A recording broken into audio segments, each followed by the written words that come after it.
आज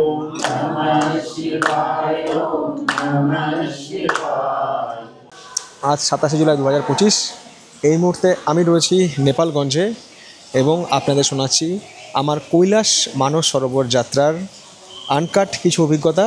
আমাদের কৈলাস মানস সরোবর যাত্রার দ্বিতীয় পর্বে প্রথম পর্বে আপনাদের দেখিয়েছিলাম যে কলকাতা থেকে লখনৌ এসেছিলাম এবং লখনৌ থেকে এসেছিলাম হচ্ছে নেপালগঞ্জ এই হোটেলে, এবং এই যাত্রাপথে আমার সমস্ত অভিজ্ঞতা এবং কোন ট্যুর সংস্থার সাথে আমি এসেছি, কত খরচ হয়েছে, ইচ অ্যান্ড এভরিথিং আপনাদের সাথে শেয়ার করেছিলাম।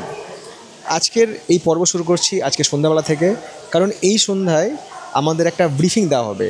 অর্থাৎ আগামীকাল থেকে কৈলাস মানস সরোবর পরিক্রমা পর্যন্ত এই যাত্রাপথে আমাদের কি কি ডিফিকাল্টিস হতে পারে, বা আমাদের কি কি ইনিশিয়েটিভ নিতে হবে, বা কি করতে হবে কি করতে হবে না, অর্থাৎ ডুজ অর ডোন্টস, এই সব কিছুই সন্ধ্যাবেলার একটা ব্রিফিংয়ে আমাদের জানিয়ে দেবে সেই সংস্থা যাদের সাথে এবার আমি কৈলাস মানস সরোবর যাত্রা করতে যাচ্ছি।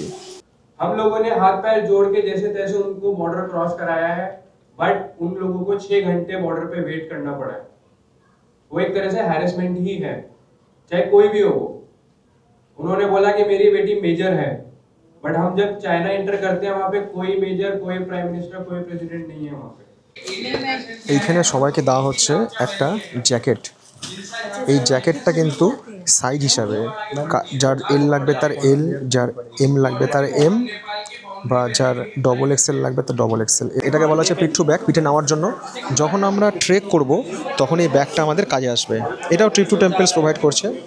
বাট আমি বলবো যে এই ব্যাগ তো ঠিকই আছে, বাট আপনারা কিন্তু সম্ভব হলে একটু ভালো ব্যাকপ্যাক নিয়ে আসবেন, যেটাতে আপনারা অনেক বেশি লাগেজ ক্যারি করতে পারবেন।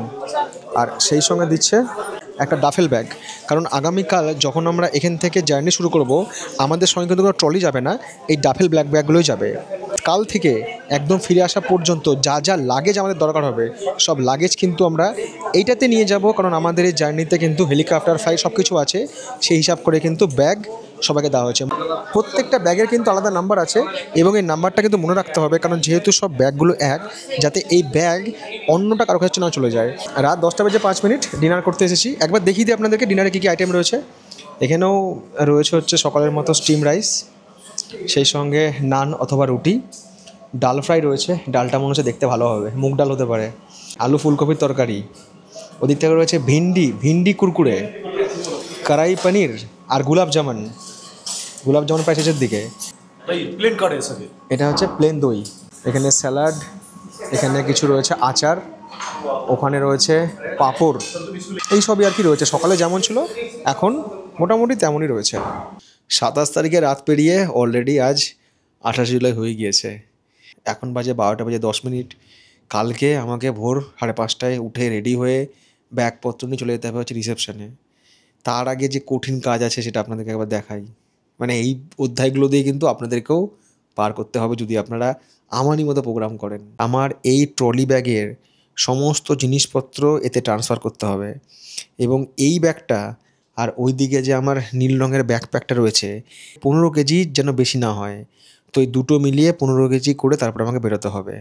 এর থেকে কী বুঝলেন, যারা আপনারা এরকম প্রোগ্রামে আসছেন, লাগেজ কিন্তু কখনও বেশি আনবেন না।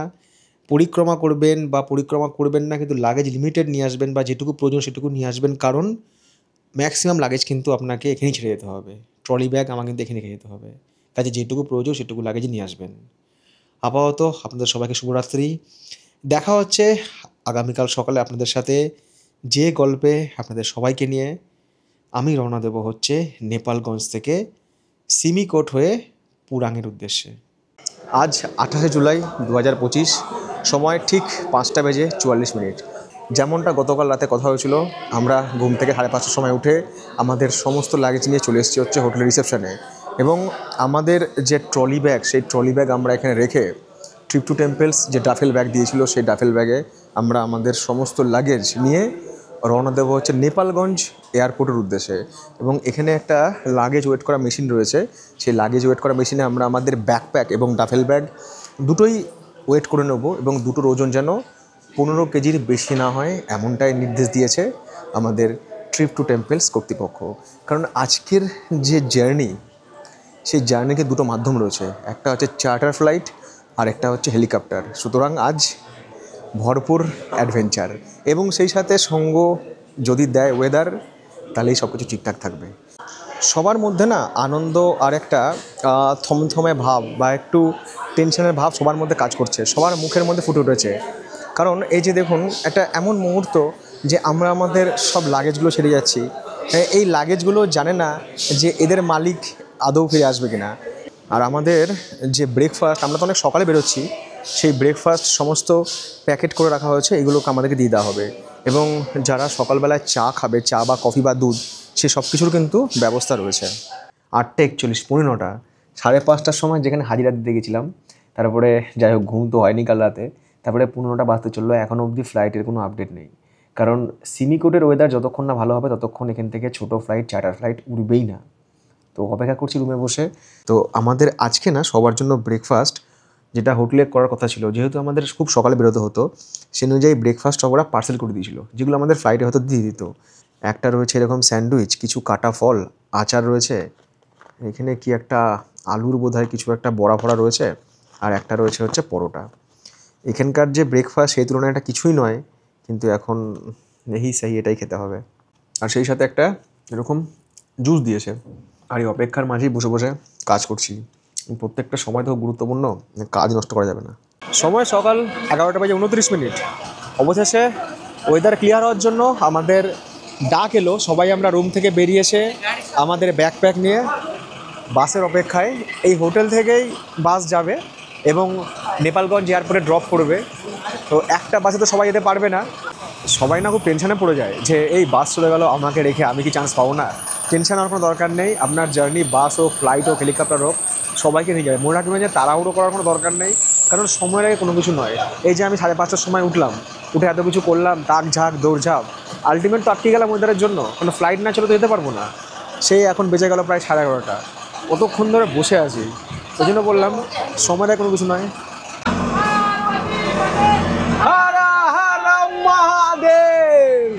আমি দাঁড়িয়েছিলাম বাইরে, তো আমাকে বললো যে চলে আসুন, আপনি কেন দাঁড়িয়ে আছেন, আপনি আমাদের সাথে চলুন। তো ড্রাইভার সাহেব তার পাশে আর কি খালাসির জায়গায় বসে পড়লাম। এমনিতে আমি যখন বহরমপুর থেকে ডোমকল যেতাম বাসে করে, ডেলি প্যাসেঞ্জার ছিলাম, তো অফিস যেতে হতো, তখন ম্যাক্সিমাম দিন কেবিনে বসে যেতাম সুবলদার বাসে, সুফলদা। আমাদের হোটেল থেকে খুব কাছেই রয়েছে, এই হচ্ছে নেপালগঞ্জ এয়ারপোর্ট যাওয়ার রাস্তা, এটা হচ্ছে গেট। এদিকে বাজার কিন্তু ভালোই, দোকানপাট সব কিছুই রয়েছে। আজকে ওয়েদারটা এরকম না, একটা গুমোট গরম রয়েছে, মনে হচ্ছে এই বোধহয় বৃষ্টি নামবে। আকাশে মেঘ, কিন্তু একটু হাওয়া দিচ্ছে না, গরম গুমোট ওয়েদার। আর বাসের কেবিন আরও গরম। পৌঁছে গেছি আমরা নেপালগঞ্জ এয়ারপোর্ট। আর এই এয়ারপোর্টটা কনস্ট্রাকশনের কাজ চলছে, আরও আপগ্রেড করা হচ্ছে এটাকে। এটা মনে হয় অমৃত নেপাল প্রজেক্টের আওতায় পড়ে।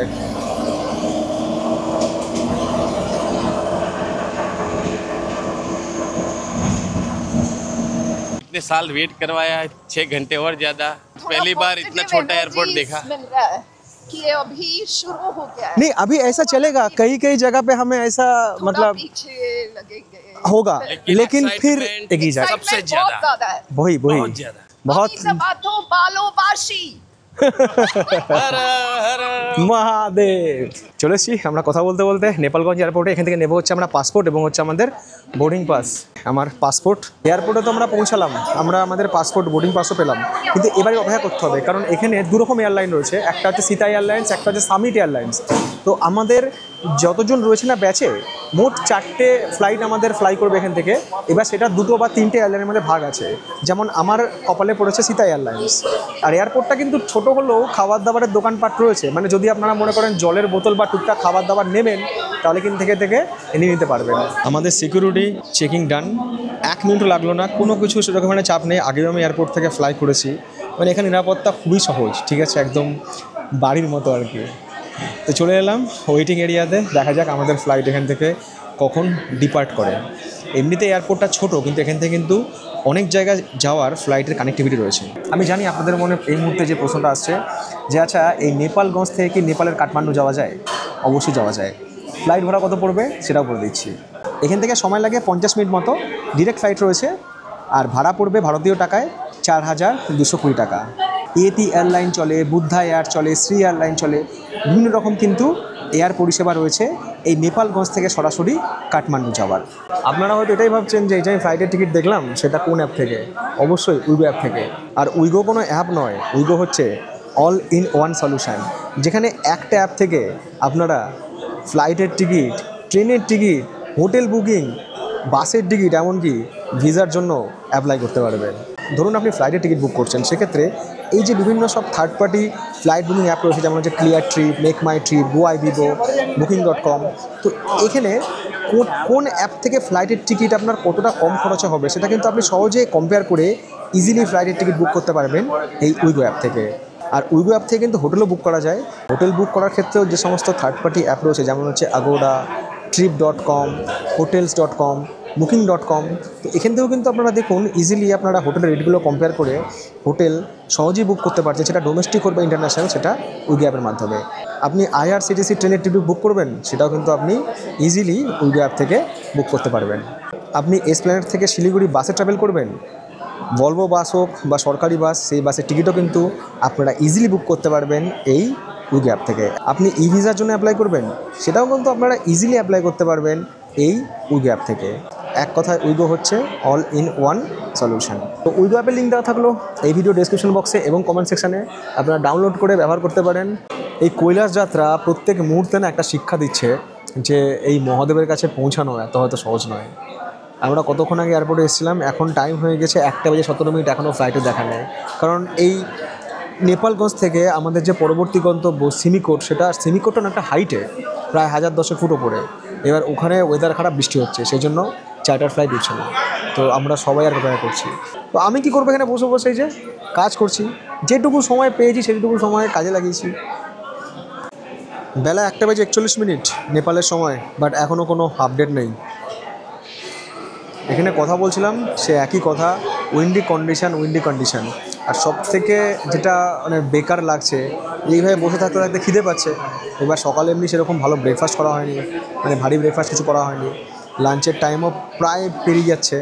এবার আমরা বললাম যে এই চত্বরটায় না কোনো দোকানপাট কিচ্ছু নেই, মানে এই যে ওয়েটিং এরিয়া, এখানে একটা দোকান নেই, একটাই দোকান যেটা আছে সেটা বাইরে আছে। তো এখানে যে নিরাপত্তা রক্ষী তাকে বললাম যে আমাদের যেদিন বাইরে, বলছে কোথাও যাওয়া হবে না, বাইরে যাওয়া যাবে না। তো আমরা এখন 1 কাপ চায়ের অপেক্ষায় বসে আছি, আর সেই একই কথা, উইন্ডি কন্ডিশন। এখানে লাস্ট ফ্লাইট যায় হচ্ছে বিকাল 4টে, লাস্ট 4টে যদি বেড়ে যায় তাহলে আজ আর ফ্লাইট উঠবে না, আমাদের হোটেলে ফিরে যেতে হবে এবং কালকে আবারও ট্রাই করতে হবে। আমি কি বলেছি যে আপনার যদি যাত্রা হয় 13-14 দিনের, সেক্ষেত্রে আপনি মনে রাখবেন সেটা মিনিমাম 16 থেকে 17 দিন চলে যাবে। কারণ এখানে ওয়েদার কোনো ভরসা নেই।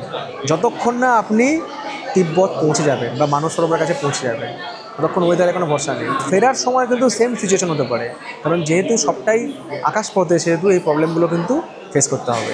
কাজেই ধৈর্য ভীষণ প্রয়োজন। এয়ারপোর্টে ঢুকলাম, আমরা বোর্ডিং পাস নিলাম, আমরা সিকিউরিটি করলাম, ভেতরে গিয়ে 1 কাপ কফিও খেলাম, তারপর জানতে পারলাম যে ফ্লাইট ডিলে আছে। তো এবার কি করবে, এয়ারপোর্টে তো সেরকম কোনো দোকানপাটও নেই যেখানে খাওয়া দাওয়া করবে। তো আমাদের যে ট্রিপ টু টেম্পলসের ম্যানেজার আছেন, উনি বললেন যে চলুন হোটেলে একবার ফিরে যাই। হোটেলে ফিরে গিয়ে আমরা শান্তিতে বসে লাঞ্চ টাঞ্চ করি। অনেকে এখানে আসার পরে না সব অচেনা চেনা হয়ে যায়। এইগুলো হচ্ছে খুব কমন ব্যাপার। যারা আপনারা ভিডিও দেখছেন, আপনাদেরকে বলি, মোটামুটি সেপ্টেম্বরের 2nd উইক পর্যন্ত এরকম হবে।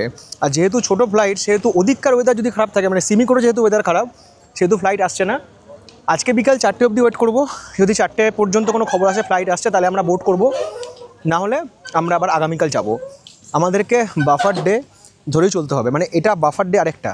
আর এটা কোনো ঝুটিকা সফর হবে না যে আপনি 10 দিনের ধরুন প্রোগ্রাম, আপনি 10 দিন ধরে এসেছেন, আমাকে 10 দিনের মধ্যে ঘুরতে হবে, কখনোই সম্ভব হবে না। আটকাতে যে কোনো জায়গা হতে পারে। ফিরে যাব হোটেলে, সবার মন খুব খারাপ হয়, বলছে যে ইস আজকের দিনটা নষ্ট হলো।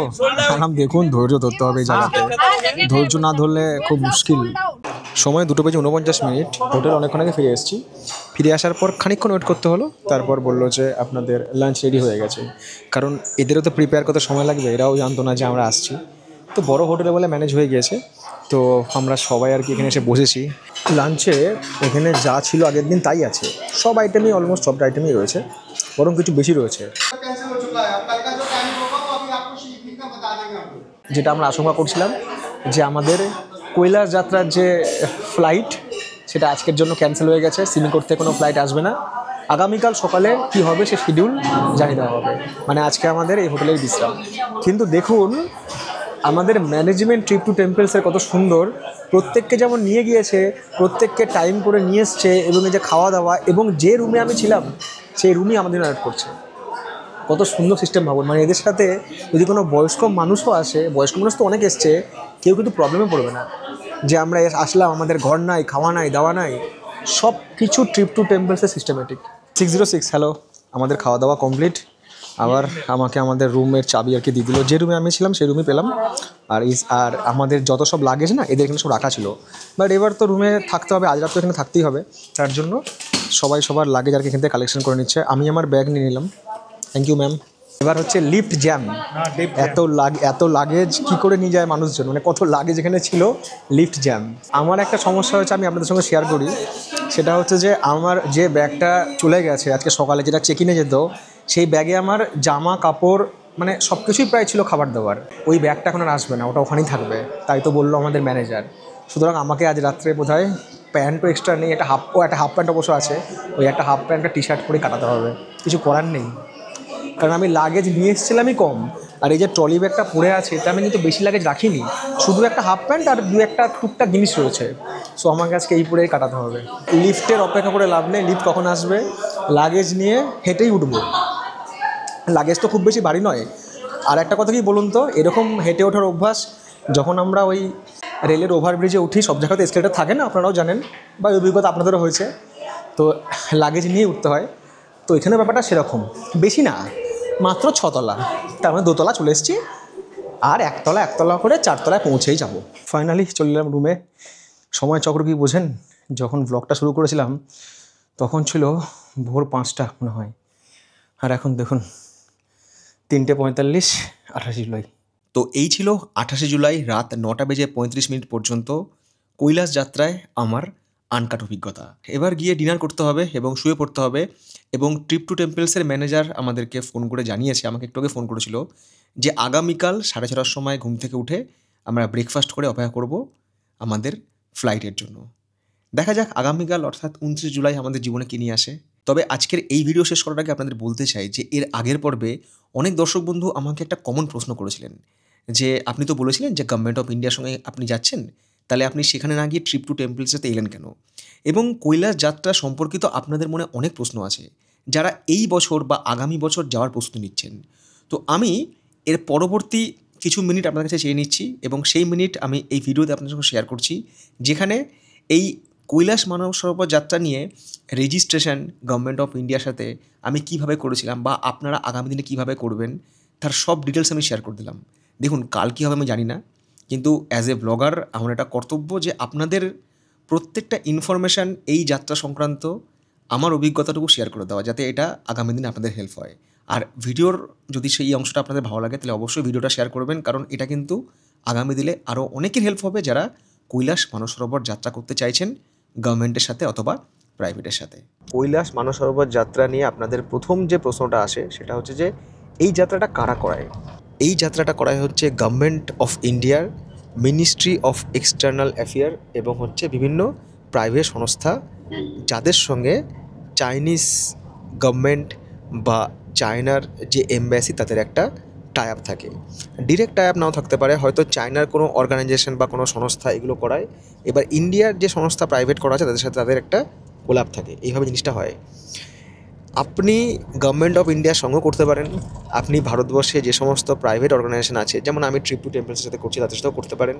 অথবা আপনি ভিসা নিয়ে ইন্ডিয়া থেকে চায়না, বেজিং বা সাংহাই গিয়ে সেখান থেকে আপনি কোনো প্রাইভেট সংস্থার সাথে কন্ট্যাক্ট করে আপনারা কিন্তু চায়না থেকেও তিব্বত গিয়ে কৈলাস মানস সরোবর যাত্রা করতে পারেন। আসলে এই যাত্রাটা ভারতীয়দের জন্য বন্ধ ছিল, যারা ভারতীয় ভিসা হোল্ডার বা পাসপোর্ট হোল্ডার। 5 বছর পর 2025 সাল থেকে আবারও এই যাত্রা শুরু হয়েছে, তার জন্যই এই যাত্রার এত ক্রেজ। আপনি গভর্নমেন্টের সাথে কীভাবে যাত্রা করবেন? গভর্নমেন্ট অফ ইন্ডিয়া এই বছর মানে 2025 সালের 1 মে থেকে 13 মে পর্যন্ত তাদের যে অনলাইন পোর্টাল বা অনলাইন যে ওয়েবসাইট, যার অ্যাড্রেস হচ্ছে kmy.gov.in, সেখানে একটা তারা সুযোগ দিয়েছিল রেজিস্ট্রেশন করার, যারা কৈলাস মানস সরোবর যাত্রা করতে চায়। এই যাত্রা করার ক্ষেত্রে আপনার কিছু ক্রাইটেরিয়া রয়েছে, যেগুলো থাকলে তবেই আপনি যাত্রা করতে পারবেন। ক্রাইটেরিয়া নাম্বার 1, আপনাকে হতে হবে ভারতীয় নাগরিক। পাসপোর্ট অবশ্যই থাকতে হবে এবং আপনার পাসপোর্টের যে ভ্যালিডিটি সেটা 6 মাস পর্যন্ত হতে হবে। কোন 6 মাস? আপনি যেদিন থেকে যাত্রা করছেন, ধরুন আমি সেপ্টেম্বরে যাত্রা করব, তো এই সেপ্টেম্বর থেকে আগামী 6 মাস পর্যন্ত যতটা হয় সেই পর্যন্ত আপনার পাসপোর্টের ভ্যালিডিটি থাকতে হবে। যে বছর আপনি যাত্রা করছেন, এই যে 2025 সালে ধরুন আমি যাত্রা করছি, 2025 সালের 1 জানুয়ারি আপনার বয়স হতে হবে সর্বনিম্ন 18 বছর এবং সর্বোচ্চ 70 বছর। আপনাকে ফিজিক্যালি এবং মেন্টালি ফিট হতে হবে। এটা কিন্তু একটা পরিক্রমা যেটাতে প্রায় 3 দিন 44 কিলোমিটার পথ হাঁটতে হয়, যেটা আপনারা ব্লগের পরে দেখতে পাবেন, এবং সেটা কিন্তু খুব একটা সহজসাধ্য নয়। রেজিস্ট্রেশন করার জন্য কী করতে হবে? আপনাকে গুগলে গিয়ে টাইপ করতে হবে kmy.gov.in। এক্ষেত্রে ভারত সরকারের যে রেজিস্ট্রেশন প্রসেস কৈলাস যাত্রার জন্য সেই পেজ খুলে যাবে, এবং সেই পেজে আসার পর আপনাকে ক্লিক করতে হবে প্রথমবারের জন্য নিউ ইউজার রেজিস্ট্রেশন, এবং নিউ ইউজার রেজিস্ট্রেশনে ক্লিক করার পরে আরও একটা পেজ খুলবে যেখানে নিচে লেখা থাকবে, আমি মার্ক করে দিচ্ছি সব, রেজিস্টার হেয়ার, অর্থাৎ আপনাকে প্রথমবারের জন্য রেজিস্টার করতে হবে। এই রেজিস্টার করার সময় আপনাকে রাখতে হবে হচ্ছে আপনার পাসপোর্ট সাইজ ফটো, যার ব্যাকগ্রাউন্ড হবে হচ্ছে হোয়াইট, সেই পাসপোর্ট সাইজ ফটোর সফট কপি, এবং সেই সাথে আপনার অরিজিনাল পাসপোর্ট, সেই পাসপোর্টের পিডিএফ ফাইল, পাসপোর্টের প্রথম পেজ এবং লাস্ট পেজ, এটা আপনি পিডিএফ করে রাখবেন। রেজিস্ট্রেশন করার পর আপনার ইমেল আইডিতে একটা লিঙ্ক চলে আসবে এবং সেই লিঙ্কে লেখা থাকবে অ্যাক্টিভেশন। সেই অ্যাক্টিভেশনে গিয়ে আপনার অ্যাকাউন্ট অ্যাক্টিভ করতে হবে। রেজিস্ট্রেশন করার পর আপনার যে অ্যাপ্লিকেশন ফর্ম, যেখানে আপনার একটা নাম্বার মেনশন করা থাকবে, সেটা আপনি ডাউনলোড করে রেখে দিলেন। রেজিস্ট্রেশন করার সময় কিন্তু আরও একটা জিনিস আপনাকে মনে রাখতে হবে যে আপনি কোন রুট দিয়ে জার্নি করবেন। একটা হচ্ছে লিপুলেক পাস, একটা হচ্ছে নাথুলা পাস। লিপুলেক পাস দিয়ে যদি আপনারা জার্নি করেন, এক্ষেত্রে আপনাদের খরচ হতে পারে ভারতীয় টাকায় 1,74,000 টাকা পার পার্সন, এবং নাথুলা পাস দিয়ে যদি আপনারা যাত্রা করেন সেক্ষেত্রে আপনার খরচ হতে পারে 2,83,000 টাকা পার পার্সন। লিপুলেক পাস দিয়ে 5টা ব্যাচ হয়, যে ব্যাচের ক্যাপাসিটি হচ্ছে 50 জন করে 250 জন। নাথুলা পাস দেওয়া হয় হচ্ছে 10টা ব্যাচ, যে ব্যাচের ক্যাপাসিটি হচ্ছে 50 জন করে 10টা ব্যাচ 500 জন, মোট 750 জন এই যাত্রায় অংশগ্রহণ করতে পারে। লিপুলেক পাস দিয়ে জার্নি করলে আপনার সময় লাগবে হচ্ছে প্রায় 21 দিন, নাথুলা পাস দিয়ে করলে লাগবে হচ্ছে 22 দিন। এই 21 দিন 22 দিনটায় কিন্তু আপনারা কাট অফ ধরে চলবেন না, কারণ ওয়েদার খারাপ হতে পারে, সময় লাগতে পারে, তা সেক্ষেত্রে কিন্তু এটা 23-24 দিনও হয়ে যেতে পারে। এরপরে হচ্ছে সিলেকশন প্রসেস। সিলেকশন প্রসেসটা কিন্তু আমার বা আপনার হাতে নেই। সিলেকশন প্রসেসটাতে রয়েছে ভাগ্য, কারণ এটা কিন্তু সম্পূর্ণ কম্পিউটারাইজড, এবং গভর্নমেন্ট এই যে সিলেকশনটা করে সেটা কিন্তু লটারি বা লাকি ড্রয়ের মাধ্যমে, অর্থাৎ আপনার যদি সুযোগ আসে তাহলে আপনি সুযোগ পাবেন। তো আমি 1 মে 2025 অ্যাপ্লাই করি, এবং তারপরে যথারীতি ভুলেও যাই যে হবে কি হবে না, আমি আর ভাবিনি এটা নিয়ে। 21 মে প্রথম আমার কাছে ইমেল আসে kmy.gov.in থেকে যে আপনি এই যাত্রার জন্য সিলেক্ট হয়েছেন, যদি আপনি যেতে চান তাহলে আপনার ফার্স্ট ইনস্টলমেন্ট পে করুন। তো ফার্স্ট ইনস্টলমেন্ট ছিল হচ্ছে 5,000 টাকা। এবার আপনি এই পেমেন্টটা করবেন কিভাবে? এই পেমেন্টটা করার জন্য আপনাকে আরও একবার লগ ইন করতে হবে ওই kmy.gov.in এ। এক্সিস্টিং ইউজার লগ ইনে গিয়ে আপনাকে আইডি, পাসওয়ার্ড এবং ক্যাপচা দিয়ে ঢুকতে হবে। যে পেজটা খুলবে দেখবেন সেই পেজে আপনার নাম, আপনার পাসপোর্ট নাম্বার এবং সে সাথে আপনার যাত্রা যে রেজিস্ট্রেশন নাম্বার সেটা আছে। তার সঙ্গে আরও 2টো জিনিস রয়েছে।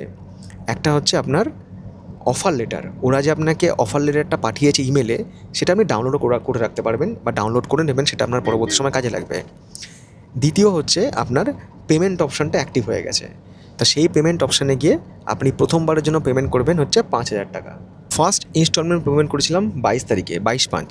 তার 8 দিন পরে অর্থাৎ 30/5/2025 আমার কাছে সেকেন্ড ইমেল আসে, এবং সেখানে বলা হয় ফাইনাল ব্যাচ সিলেকশন হয়ে গিয়েছে, এবং আপনি 9 নম্বর যে ব্যাচ আপনার নাথুলা দিয়ে যাচ্ছেন এটা কনফার্ম হয়ে গিয়েছে, এবং আপনি সেকেন্ড ইনস্টলমেন্ট পে করুন, যার অ্যামাউন্ট হচ্ছে 35,000 বা 35,000 টাকা পেমেন্ট করে দিই।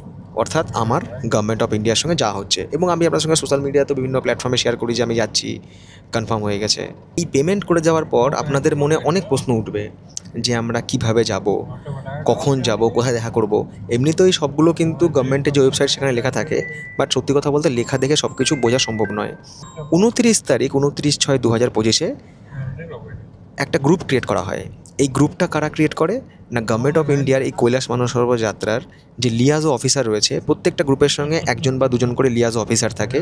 সেই লিয়াজো অফিসার একটা গ্রুপ ক্রিয়েট করে এবং এই গ্রুপে সমস্ত কিছু আলোচনা করা হয়। আপনার যত প্রশ্ন রয়েছে, মেডিকেল কবে হবে, কবে আমাকে কোথায় দেখা করতে হবে, আমি ভিসার জন্য কীভাবে অ্যাপ্লাই করব, কোথায় কী লিখতে হবে, ইচ অ্যান্ড এভরি ইনফরমেশান ওরা শেয়ার করবে। এরপর যেটা মেন পড়ে রইল সেটা হচ্ছে মেডিকেল, আপনার বিএমআই অর্থাৎ body mass index. Body mass ইন্ডেক্সটা কি, যে আপনার যা ওজন, আপনি কত সেন্টিমিটার বা কত ফুট কত ইঞ্চি, তার সাথে আপনার যে বর্তমান ওয়েট, সেটার একটা ক্যালকুলেশন, যেটা আপনি গুগলে যদি সার্চ করেন যে বিএমআই ক্যালকুলেটার, সেই বিএমআই ক্যালকুলেটার খুলে আপনি দেখে নিতে পারবেন যে আপনার বিএমআই কত রয়েছে। তো এরা প্রেফার করে যে সেই বিএমআইটা যেন 25-এর বেশি না হয়। 25টা হচ্ছে নর্মাল, 25 বা তার কম। এবার অনেকের বিএমআই বেশি থাকতে পারে। এবার বিএমআই বেশি থাকলেই যে আপনি বাদ পড়ে যাবেন তা কিন্তু নয়।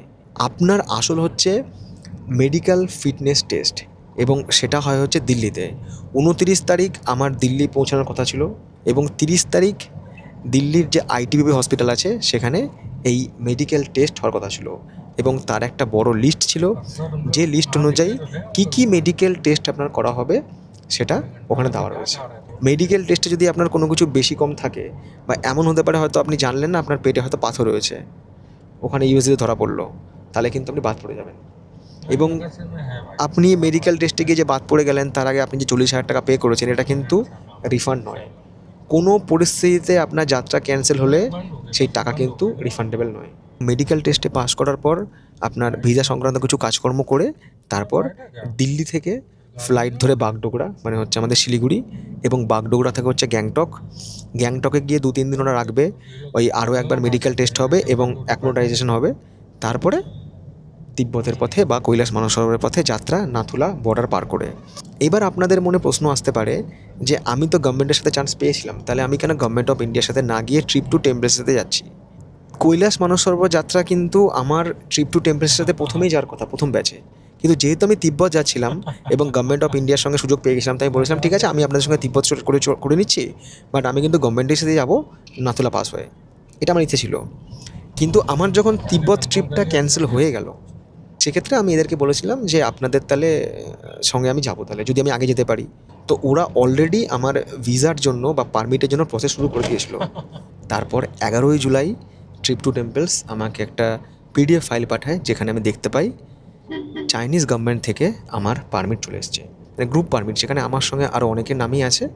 16ই জুলাই আমি ট্রিপ টু টেম্পলসের কাছে আমার পাসপোর্ট পাঠাই। ডিটিডিসির যে কুরিয়ার, সেই কুরিয়ার থেকে পাঠিয়েছিলাম সন্ধ্যাবেলায়, আমার মনে আছে। এবং 17ই জুলাই পাসপোর্ট ওদের কাছে সন্ধ্যাবেলা পৌঁছে যায়। 25শে জুলাই সকালবেলায় আমি জানতে পারি, ওরা আমাকে একটা পিডিএফ পাঠায় যে আপনার পাসপোর্ট চলে এসেছে। ফ্লাইটের টিকিট আমি বুক করি। তারপর 26 তারিখ বিকালবেলায় আমি ফ্লাইট ধরি কলকাতা থেকে লখনৌর জন্য।